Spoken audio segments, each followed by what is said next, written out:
Hi, my name is James Taylor, keynote speaker on creativity, innovation, and artificial intelligence, and the founder of Super Creativity U.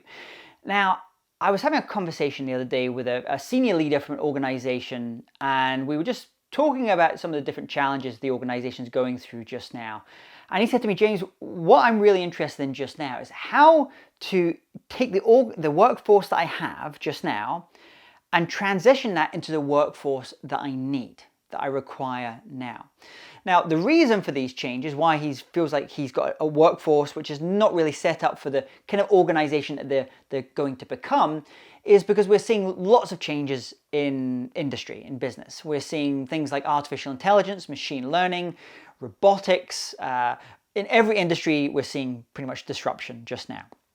So this requires a number of different things, because people have maybe come into the organization, they might have been in the organization for 5, 10, 25 years, and they came with a set of skills that were very useful, and maybe they've developed those skills a little bit over the time, they've become better, more proficient in what they do, but we're moved into a completely new paradigm.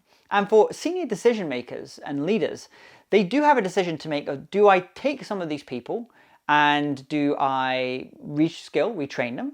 Or do I actually have to almost like edit the workforce? And it's a horrible thing to think about, but actually have to let some people go in order to bring new ideas into the organizations, new ways, new practices, new ways of doing things. Now, my general preference is always to take the workforce you have and remold that workforce. And really, because I often feel that if you've hired for attitude and they've understood the culture, they've really built into the culture of your organization. So their attitude is really good. They're motivated.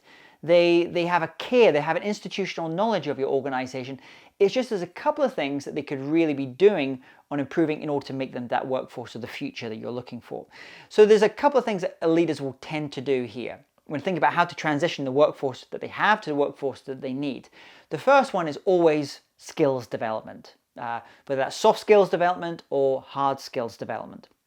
And this is one of the things I would say about that is, especially in the hard skills development, let's say you've got these 20 employees that you know that they need to be reskilled now for lots more kind of marketing automation. They've been doing things in a certain way, need more marketing automation tools, more understanding of analytics, artificial intelligence, machine learning.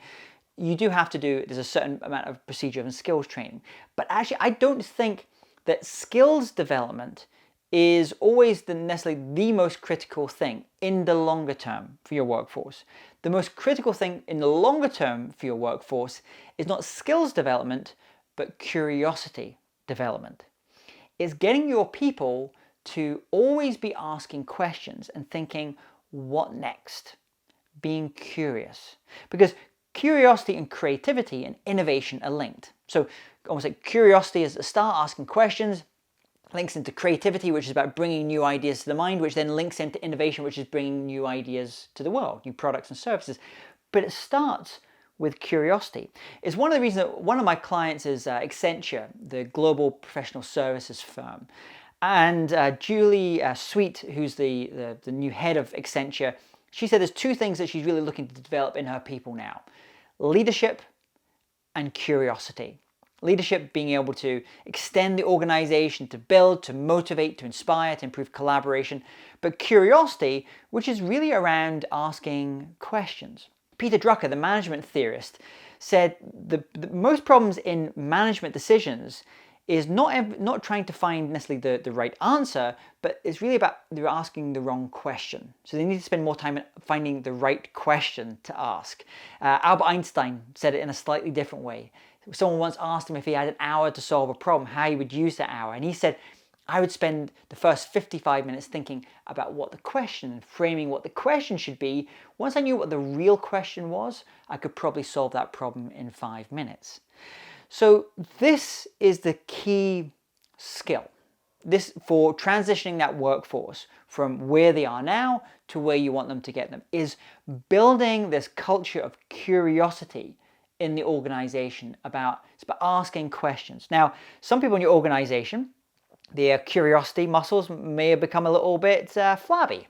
over the years, let's say, a little bit weak. Often as you get further up into an organization, you're expected to have all the answers all the time. So you're not really asking maybe as many questions, or at least if you're not a good leader, maybe you're not asking as many questions. Good leaders at all levels, I see, are always asking questions, are always being curious.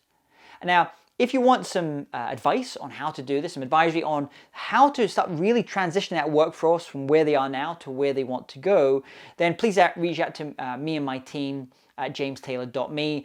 We work with lots of organizations on really helping kind of spark that sense of curiosity, that creativity, that innovative mindset. But just now, I want you to think about your team that you have. And I want you to think about not just the hard skills that you need to develop in them, but how can you think about developing those softer skills in them? Skills like creativity, skills like collaboration, critical thinking skills. But importantly, how can you develop that sense of curiosity so they can go and find the future questions that are going to be important to your organization?